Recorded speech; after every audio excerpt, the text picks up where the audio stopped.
신앙 고백하시겠습니다. 나는 전능하신 아버지 하나님 천지의 창조주를 믿습니다. 나는 그의 유일하신 아들 우리 주 예수 그리스도를 믿습니다. 그는 성령으로 잉태되어 동정녀 마리아에게서 나시고 본디오 빌라도에게 고난을 받아 십자가에 못 박혀 죽으시고 장사된 지 사흘 만에 죽은 자 가운데에서 다시 살아나셨으며 하늘에 오르시어 전능하신 아버지 하나님 우편에 앉아 계시다가 거기로부터 살아있는 자와 죽은 자를 심판하러 오십니다. 나는 성령을 믿으며 거룩한 공교회와 성도의 교제와 죄를 용서받는 것과 몸의 부활과 영생을 믿습니다. 아멘.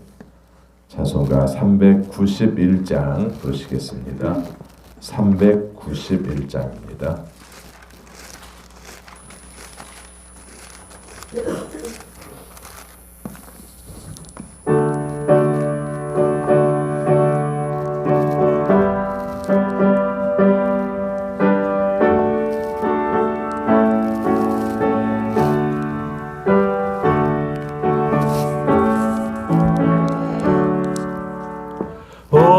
놀라운 구세주 예수 내 주 참 능력의 주시로다. 큰 바위 및 안전한 그곳으로 내 영혼을 숨기시네. 메마른 땅을 종일 걸어가도 나 피곤치 아니하며 저 위험한 곳 내가 위를 대면 큰 바위에 숨기시고 주 손으로 덮으시네. 오 놀라운 구세주 예수 내 주 내 모든 짐 벗기시네.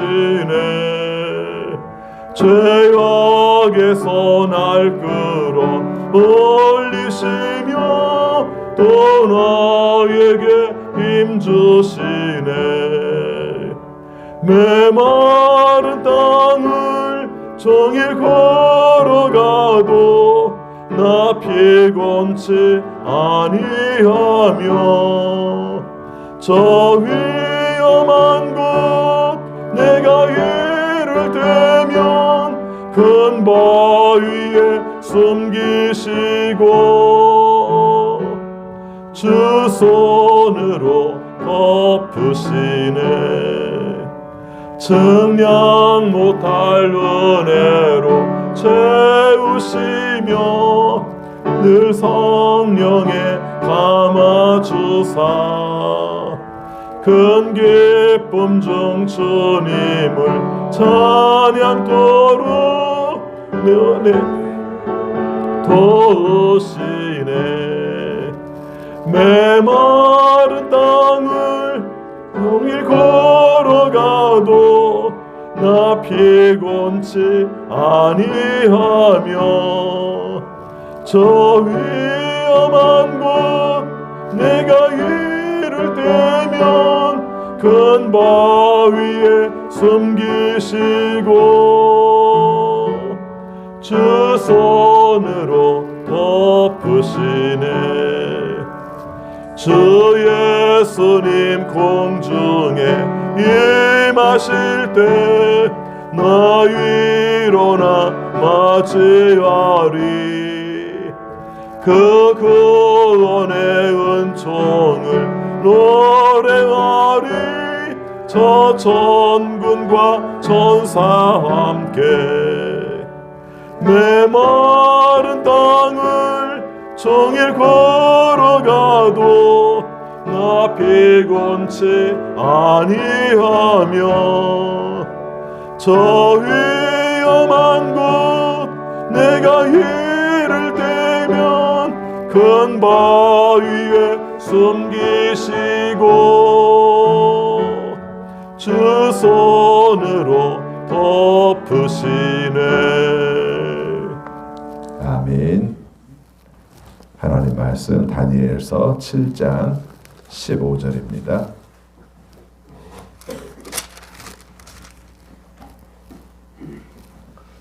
7장 15절부터 28절까지 교독하겠습니다. 나 다니엘은 마음속이 괴롭고 머리에 환상들이 나를 번민하게 해서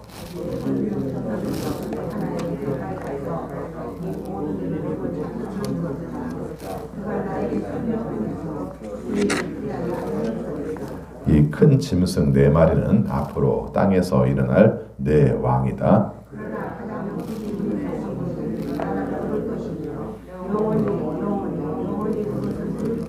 그때 나는 넷째 짐승의 참 뜻을 더 알고 싶었다. 이 짐승은 다른 모든 짐승과 달랐으며 매우 사납고 새 이빨과 노새 발톱으로 먹이를 잡아먹고 으스러뜨리고 그 나머지 짐승들을 발로 짓밟아 버렸다.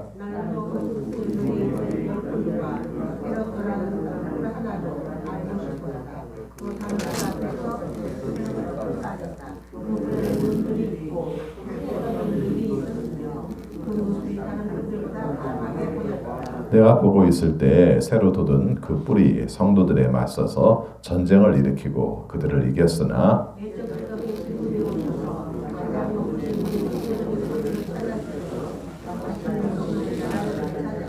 그 천사가 이렇게 말하였다. 넷째 짐승은 땅 위에 일어날 넷째 나라로서 다른 모든 나라와 다르고 온 땅을 삼키며 짓밟고 으스러뜨릴 것이다.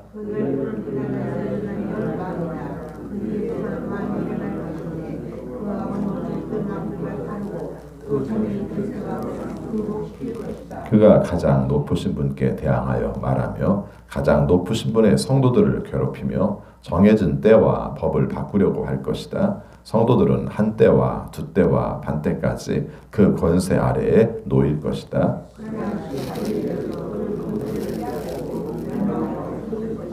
나라와 권세와 온 천하 열국의 위력이 가장 높으신 분이 거룩한 백성에게로 돌아갈 것이다. 그의 나라는 영원한 나라다. 권세를 가진 모든 통치자가 그를 섬기며 복종할 것이다.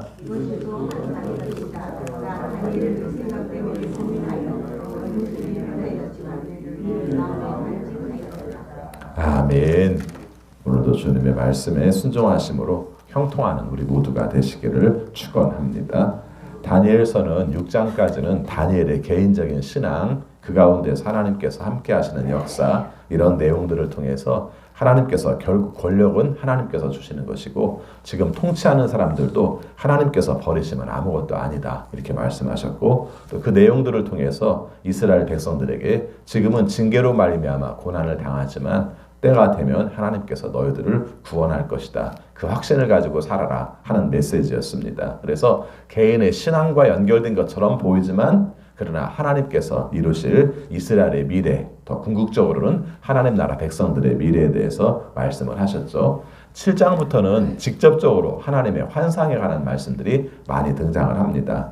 그래서 다른 예언서보다 환상에 관한 말씀들이 많아요. 그래서 다니엘서를 어떤 사람들은 묵시문학이라고도 표현합니다. 요한계시록처럼. 또 실제 읽어보면은 요한계시록의 뿌리가 되는 말씀들이 많이 등장을 하죠. 뭐 이렇게 내 왕, 그 다음에 10뿔, 11뿔, 그 다음에 거기서 뭐가 또 솟아나고 입이 있고 이런 내용들은 여러분들이 다니엘서 본 내용들과 많이 연결되는 것을 압니다. 사실 어디가 먼저입니까? 다니엘서가 먼저죠. 그래서 다니엘서와 에스겔서는 요한계시록에 있어서는 중요한 기초가 된다. 이렇게 이해하시면 좋습니다. 오늘 말씀도 여러 가지 내용들이 등장하죠. 특별히 어제 나온 내용과 이제 오늘 말씀은 해석의 내용이니까 이렇게 우리가 살필 수 있습니다. 오늘 나온 내용 중에서 이런 부분들이 있습니다. 어떤 뜻입니까? 이렇게 물어봤죠. 이 부분을 간략하게 좀 먼저 정리할 필요가 있습니다. 어떤 뜻입니까? 여러분 하나님의 말씀을 보게 될 때 꼭 이 질문을 하세요. 무슨 뜻이에요?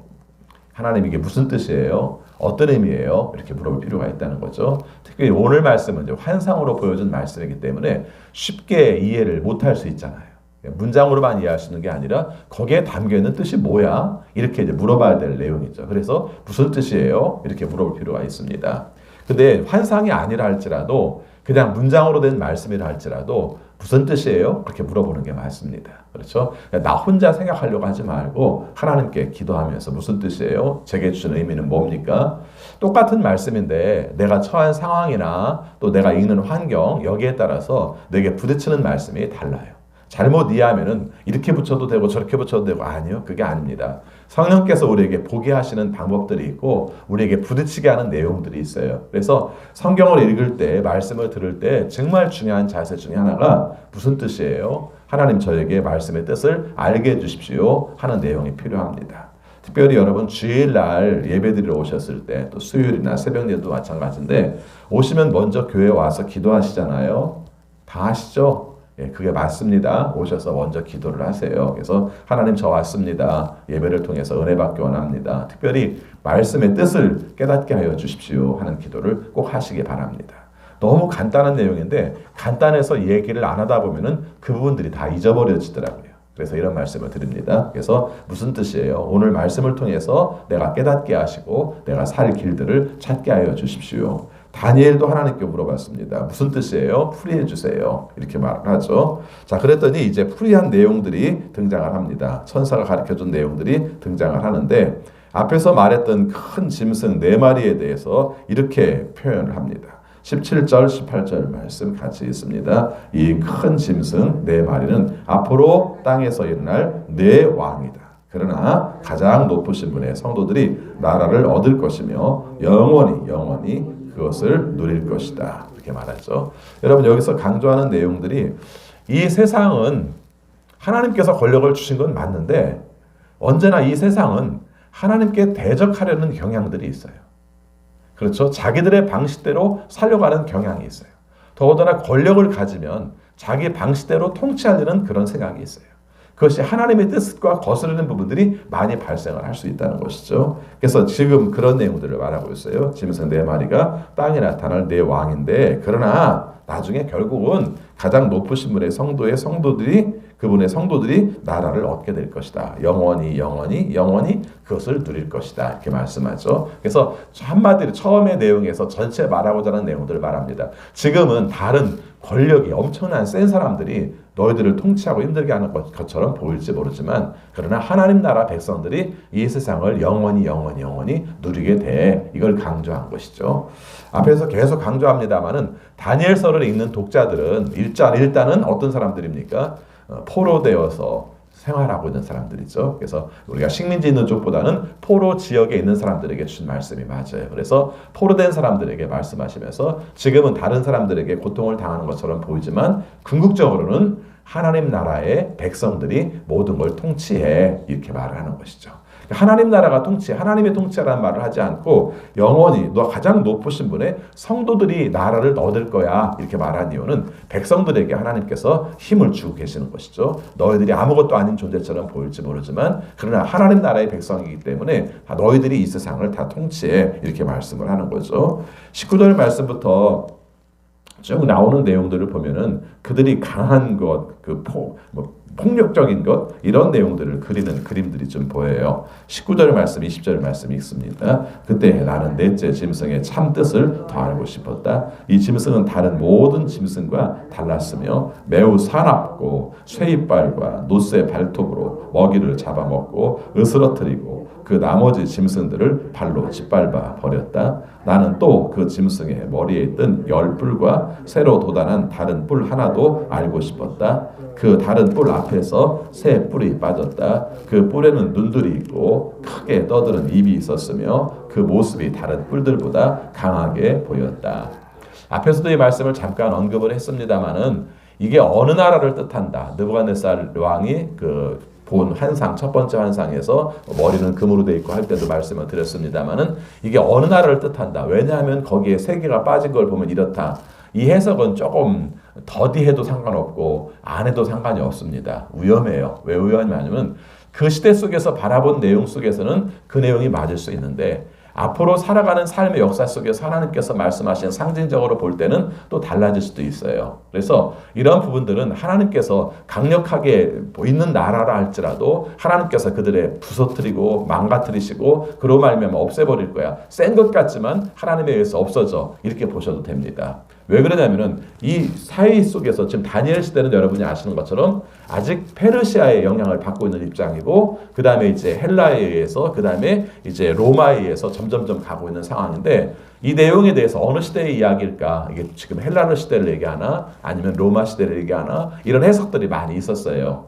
근데 이렇게 하다 보면은 어느 부분은 맞아요. 이렇게 맞춰보면 맞습니다. 그러면은 역사가 뒤에서 이렇게 앞에 걸 보면은 맞출 수가 있어요. 그런데 나중에로 더 볼 것 같으면은 더 강력한 것들이 나타나면 혹시 이게 아닌가 이럴 수가 있다는 것이죠. 그래서 환상에 대한 의미는 어떤 나라를 가리켜서 옛날에 이렇게 말씀하신 것이 이렇게 맞았어, 그렇게 굳이 맞추려고 할 필요가 없습니다. 오히려 하나님께서 강력한 나라를 할지라도 그것을 다 없애버릴 때 하나님께서 이기게 하신다 하는 상징으로 봐도 됩니다. 그렇지 않으면 계속 바뀌죠. 이 내용이 바뀌게 돼서 어느 시대에 따라서는 뭐 중세, 뭐 유럽의 강국 내용으로 바라볼 것 같고, 그럼 우리는 그 당시에는 그쪽에 없었으니까 우리 입장에서는 뭐야? 또 이렇게 해석하게 되고, 그래서 이런 해석들보다는 하나님의 강력한 힘, 이것에 의해서 모든 것들을 무너뜨린다. 그들이 강하게 보이지만 결국은 그렇게 된다. 이렇게 말하죠. 21절 말씀에서 그 뜻에 대한 이야기를 하고 있습니다. 21절, 22절 같이 있습니다. 내가 보고 있을 때 새로 돋은 그 뿔이 성도들에 맞서서 전쟁을 일으키고 그들을 이겼으나 예적부터 계신 분이 오셔서 가장 높으신 분의 성도들의 권리를 찾아주셔서 마침내 성도들이 나라를 되찾았다. 결국 궁극적으로 하시고 싶은 말씀은 이 말씀이거든요. 그렇죠? 그들이 강력해 보이고 뭐 별 떠드는 일들이 나타나고 또 다른 내용들이 또 나타나고 뭐 그럴지라도 결국은 어떻게 합니까? 그들이 결국은 성도들에게 전쟁을 일으킬 것이다. 그러니까 성도들에게 전쟁을 일으키는 것은 하나님을 대적하는 것이죠. 예, 그렇게 말하고 있습니다. 그래서 하나님을 대적하는 사람들이 나타나고 하나님을 대적할 것인데 결국은 하나님께서 이기게 할 것이다. 어제부터 나오는 말씀 중에 좀 인상적인 문장 하나가 있습니다. 그게 뭐냐면은 하나님을 가리키는 말을 이렇게 표현합니다. 예적부터 계신 분. 이렇게 표현해요. 예적부터 계신 분. 그럼 이게 무슨 말입니까? 한마디로 말하면 영원하신 분이라는 뜻이에요. 우리가 생각해서 볼 게 신생국가처럼 그런 게 아니라 하나님은 영원부터 계셨다. 인간들이 알지 못하는 그 시기부터 계셨다는 거죠. 그러니까 우리는 그 영원이 언제인가를 늘 생각하고 싶어 해요. 그렇죠? 태초가 언제인가? 몇 년 전일까? 예, 우리가 나름대로 계산하는 방식들에 의하면 뭐 우주가 만들어진 시기, 지구가 만들어진 시기 이런 것들을 과학에 의해서 몇 년 전이라고 표현을 합니다. 뭐 길게 보면 430억 년 전까지도 얘기를 하는데 이건 우리에게는 별 의미도 없는 숫자예요. 그렇죠? 우리가 헤아릴 수 있는 숫자는 숫자로서는 헤아릴 수 있지만은 그것을 이해한다든가 받아들이기에는 우리가 알 수 없는 거죠. 그래서 하나님이 언제부터 계셨는가는 사실은 우리가 생각할 때 그 숫자로 생각할 수 있는 의미가 없는 거죠. 언제부터 계셨어요? 성경은 재밌게 표현합니다. 예적부터 계신 분. 우리가 생각을 하든 못하든 그 이전에 이미 존재하신 분. 그렇죠? 우리가 과학적으로 말하는 입장 속에서는 우주가 만들어지고 인간이 살아갈 시간의 역사가 얼마나 길은지 몰라요. 하물며 하나님께서 존재했던 시간과 우리의 시간을 따지다면 영원부터 계신 분. 이 말 한마디가 모든 것들을 다 말을 해주는 것이죠. 그래서 하나님에 대한 가장 중요한 표현으로부터 예적부터 계신 분이라는 표현을 계속 강조하는 이유가 바로 그런 뜻입니다. 그리고 그 하나님이 결국은 모든 것을 만드셨으며 모든 권력을 가지고 계시고 모든 것을 섭리로 통치로 인도하시는 그 하나님이 성도들의 권리를 찾아주신다. 그래서 성도들의 나라를 하나님께서 찾게 하신다. 이게 하나님께서 우리에게 말씀해 주시고자 하는 그런 내용입니다. 여러분 오늘 말씀 속에서 우리가 깊이 생각할 내용 중에 하나가 하나님께서 어떻게 이기게 하시는가 몰라요. 그러나 한 가지 중요한 것은 하나님이 이기게 하신다. 이건 분명해요. 그리고 오늘 말씀에서 중요한 내용 중에 하나가 나라가 성도들을 대적할 것이라는 말씀은 언제나 있어요. 근데 이 말씀을 잘못 해석해서 그러면 세상의 나라들은 다 버려야 되고 이 세상의 나라들을 대적해야 되고 이렇게만 말할 수 있는 건 아니에요. 그렇죠? 이 나라도 하나님께서 주신 게 맞아요. 그래서 이 나라를 중심으로 우리가 살아가는 것도 맞습니다. 그러나 바짝 놓치지 말고 긴장해야 될 부분들이 늘 있어요. 그래서 그냥 정부가 하라는 대로 하는 것이 일반적으로 볼 때는 도덕적이고 상식적이고 그 다음에 백성들의 기초에 의해서 맞을 수가 있어요. 근데 그러면서도 우리 성도들은 긴장을 하는 겁니다. 이건 아닌데 왜 이렇게 하지? 이런 것들은 바람직하지 않아? 이런 부분들이 있다는 것이죠. 사실은 기독교가 지금까지 지내오는 과정 속에서 그 부분에 대해서 저항하지 않고 지낸 부분들이 의외로 많아요. 그렇죠? 하나님의 뜻이 아닌 것에 대해서 정하지 않고 지낸 부분이 많아요. 그리고 세월이 지나고 보니까 어쩔 수 없어서 그렇게 할 수밖에 없어서 이런 부분들도 많습니다. 지나간 얘기해야 의미가 없을지 모르겠습니다만은 앞으로 살아가는 삶 가운데서도 이런 부분들은 굉장히 많이 생각을 해야 됩니다. 저는 우리나라 역사 속에서, 그것도 먼 역사가 아니라 가까운 역사 속에서 늘 생각하는 문제 중에 하나가 뭐냐면은 인구 산하 제한 정책. 산하 제한 정책에 대해서 굉장히 많이 고민을 해봐요. 이미 다 지나버렸기 때문에 지금에서는 아이를 낳도록 장려하는 정책을 지금 쓰고 있지 않습니까? 왜 그 말씀을 하냐면요. 우리는 어쩔 수 없다고 생각했고 이러다가 우리가 망할지 모른다고 생각했고 아이를 많이 낳는 것이 망하는 비결이라고 생각을 하면서 살아왔어요. 그렇죠? 지금도 여러분 전 세계적인 인구는 굉장히 폭발적으로 늘고 있는 게 맞아요. 거의 80억 가까이 되거든요. 근데도 불구하고 지금은 생각이 달라져서 낳아야 된다고 생각을 해요. 그때는 먹을 것이 없어서 그럴 수밖에 없었다고 얘기를 해요. 그러나 궁극적으로 바라볼 것 같으면은 기독교 입장 속에서 산하 제한 정책은 하나님의 뜻에 어긋난다고 생각을 별로 안 하고 지나갔다는 거죠. 저는 이게 늘 마음속에 걸리는 부분이 있어요. 그렇죠? 그럼 어떻게 했어야 되는가? 저항해야 되는가? 저항하다 보면 다칠 수도 있고 손해도 많이 봤는데 실제 우리가 얼마나 재밌는 나라냐면은 아이를 둘 이상 낳으면은 혜택을 주는 것을 안 주던 시대가 있었잖아요. 지금은 반대로 셋째, 넷째를 낳을수록 지원을 많이 해주는데 그때는 둘 이상을 낳으면 혜택을 안 주는 방식이 있었단 말이죠. 굉장히 이게 생각해보면 어리석은 방식이고 굉장히 무식한 방식이었지만 국가의 정책이라는 이유 때문에 그런 요소를 해왔다는 것이죠. 아, 나라에 의해서 애를 못 낳게 할 수도 있구나. 이런 정책들에 대해서 생각하는 거죠. 제가 나라를 비판하고 정책을 비판하는 입장보다는 그리스도인으로서 내 가치관과 내 생각에 대한 입장들을 갖는 훈련을 하나 이것을 통해서도 살펴볼 필요가 있다는 것이죠. 앞으로도 어떤 일들이 있을지 모르죠. 그렇지 않습니까? 지금도 이제 그런 부분들이 있지 않습니까? 낙태에 관한 부분들에 대해서도 굉장히 지금 논쟁들이 많아요. 근데 우리가 분명히 알아야 될 것은 기독교는 낙태에 대해서는 어떤 경우를 할지라도 찬성해서는 안 돼요. 그렇죠? 그건 반대할 수밖에 없는 거예요. 설령 그런 일들로 말미암아 좀 서로 이해가 좀 달라지고 불편한 부분이 있다 할지라도 그 원칙은 가지고 있어야 돼요.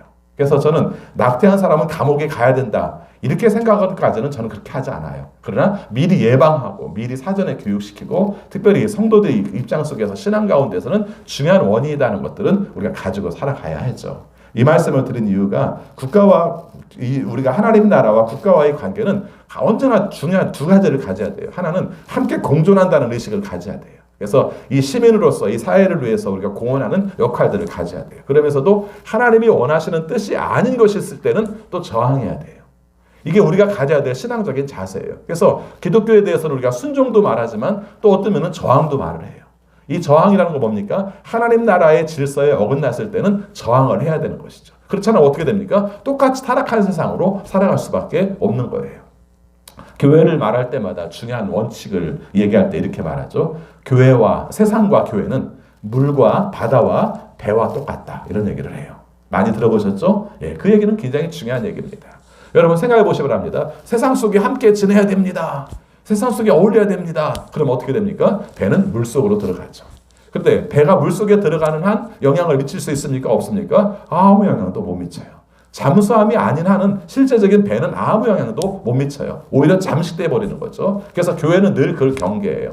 세상의 풍조, 타락 속에서 우리가 그 유행 속에서 세상에 물들어 버릴까 봐, 교회가 세상에 물들어올까 봐 거기에 대한 경계를 하고 있는 것도 사실이에요. 그래서 교회에서 굉장히 싫어하는 말 중에 하나가 세속주의죠.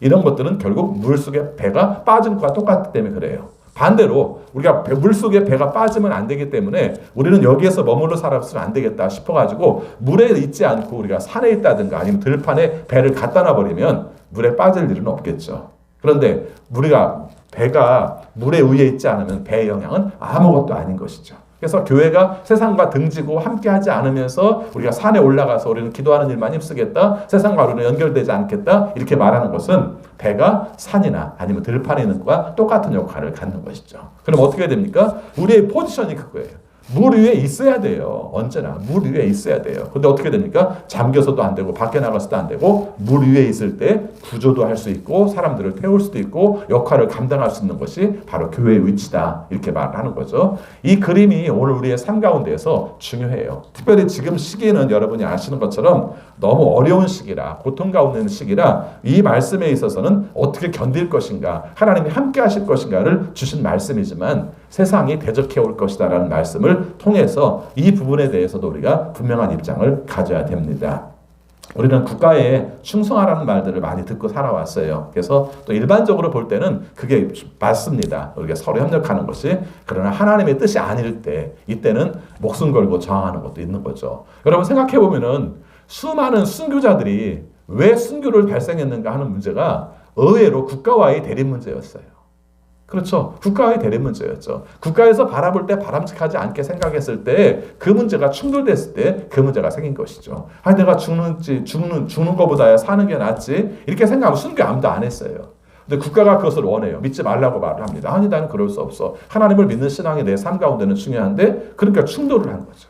그래서 믿느냐 안 믿느냐의 문제도 생기지만 앞으로 벌어지는 문제는 믿느냐 안 믿느냐의 문제가 아니라 그리스도인으로서의 양심, 그리스도께서 우리에게 원하시는 정신, 이것을 지키려고 할 때 손해보고 충돌되는 것, 이런 것들이 일종의 또 하나의 순교로서 나타날 수도 있다. 이 부분은 우리가 좀 가지고 살았으면 좋겠어요. 자주 할 수 있는 말씀이 아니기 때문에 이 말씀을 드렸습니다. 특별히 오늘 말씀은 궁극적으로는 하나님께서 너희들을 승리하게 하신다는 말씀입니다. 27절 말씀 읽고 마치겠습니다. 나라와 권세와 온 천하 열국의 위력이 가장 높으신 분의 거룩한 백성에게로 돌아갈 것이다. 그의 나라는 영원한 나라다. 권세를 가진 모든 통치자가 그를 섬기며 복종할 것이다. 지금은 당장 고통을 당하고 그들에 의해서 굴복을 당하는 것처럼 보일지 모르지만, 그러나 궁극적으로는 하나님께서 너희들을 이기게 하셔. 너의 나라, 하나님께서 해오시는 그 나라는 영원해. 그 나라가 영원하다는 말들을 왜 계속 강조하는지를 늘 생각해 보세요. 지금 겪는 고난의 문제가 사실은 굉장히 길게 느껴질지 모르지만 아주 짧어. 영원한 나라에 비하면 아무것도 아니야. 사도 바울이 말하면 현재의 고난은 장차 우리가 누릴 영광에 비하면 아무것도 아닙니다. 이 말씀과 똑같은 의미죠. 늘 이 정신을 가지고 살아가면 우리의 삶 속에서도 하나님이 원하시는 뜻대로 철저하게 순종하면서도 살 수 있다는 것이죠. 이 말씀으로 형통한 우리 모두가 되시기를 바라겠습니다. 기도하겠습니다. 아버지, 저희들을 사랑하셔서 오늘 말씀으로 우리 자신을 보게 하심을 감사합니다. 하나님이 원하시는 뜻대로 살려고 할 때 닥치는 고난의 문제도 많이 있지만, 그런 가운데서도 하나님께서는 말씀을 통해서, 환상을 통해서 우리가 확신을 가지고 하나님께서 너희들과 함께 할 것이라는 말씀을 전해주십니다. 오늘도 우리가 포로되어 사는 백성들에게, 그들이 너희들에게 힘들게 한다 할지라도 궁극적으로는 하나님께서 너희들을 세워서 영원한 나라가 되게 할 것이라고 말씀하셨습니다. 오늘도 이 말씀을 듣고 이 말씀에 순종하여서 어떤 상황과 고난과 혼란 가운데에서도 하나님의 뜻 가운데 이기며 살아갈 수 있는 우리 모든 성도들이 되게 하여 주옵소서. 하나님, 코로나19로 말미암아 겪는 두려움과 또 위축이 큽니다. 또 불안합니다. 그러나 하나님께서 주시는 뜻을 깨닫게 하여 주시고 돌이키게 하여 주시고, 궁극적으로는 하나님께서 물리쳐 주셔서 하나님 안에서 온전한 회복을 할 수 있는 우리 모두가 되게 하여 주옵소서. 아버지, 수능 시험을 앞두고 있어서 더 우리가 많이 조심하고 있습니다. 하나님의 은혜 가운데 안전하게 수능 시험이 치러질 수 있도록 주여 주장하여 주옵소서. 아버지, 경제적인 어려움들을 겪고 있는 식구들도 늘어가고 있습니다. 낙담하지 않게 하시고 또 절망하지 않게 하시고, 하나님께서 도우시는 은혜 가운데 이 시기들을 잘 견뎌내며 감당해낼 수 있는 우리 모든 성도들이 되게 하여 주옵소서. 선교지에서 복음을 증거하는 우리 선교사님들에게도 함께하여 주셔서 하나님의 뜻 가운데 사명을 감당할 때마다 하나님께 영광 되게 하여 주옵시고, 주 은혜 가운데에서 모든 일들이 합력하여 선을 이룰 수 있도록 도와 주옵소서. 아버지, 질병 중에 있는 식구들을 기억하여 주옵소서. 항암 치료받고 있는 식구들 통증이 사라지게 하여 주시고 질병이 완치되게 하여 주옵소서. 또 항암 치료 후 후유증으로 말미암아 고생하는 식구들에게도 주님께서 치료하여 주셔서 주의 권세와 권능으로 회복하여 일어설 수 있도록 도와주옵소서. 아버지 앞에 간구합니다. 주님의 은혜 가운데서 재활 치료받고 있는 식구들 도와주셔서 힘있게 일어서게 하시고 다시 한번 주님 앞에서 영광 돌릴 수 있도록 도와주옵소서. 어린 자녀들 중에 질병으로 말미암아 고생하는 식구들, 어렸을 때부터 힘든 가운데서도 하나님께 간구하며 하나님의 도우심을 구하며 하나님의 능력 가운데 치료받을 수 있는 귀한 자녀들 되게 하여 주옵소서. 특별히 그 부모들을 기억하여 주옵소서. 아픈 마음을 가지고 기도할 때마다 주님이 원하시는 뜻 가운데서 함께 치료하시는 역사를 경험하게 하여 주옵소서. 아버지 우리나라를 기억하여 주옵소서. 하나님의 뜻을 아는 나라, 하나님의 뜻대로 순종하는 나라, 하나님이 원하시는 것을 통해서 모든 백성들에게 평화를 추구할 수 있는 나라가 되게 하여 주옵소서. 특별히 의정자들을 기억하여 주옵소서. 하나님이 주시는 지혜로 통치하게 하여 주옵소서. 눈앞의 이익 때문에 잘못된 판단들을 하지 않게 하여 주옵시고 국민들의 눈물을 읽을 수 있는 지도자들이 되게 하여 주옵소서. 세상의 많은 변화 속에서 우리가 살아남기에 발버둥을 칩니다. 그러나 하나님께서 도와주시고 하나님께서 세워주셔야 가능함을 믿습니다. 우리 국민들 서로 사랑하게 하시고 또 서로 하나 되게 하시고 서로 돌아볼 수 있는 마음이 되어서 하나님께서 원하시는 뜻대로 쓰임받는 나라가 되게 하여 주옵소서.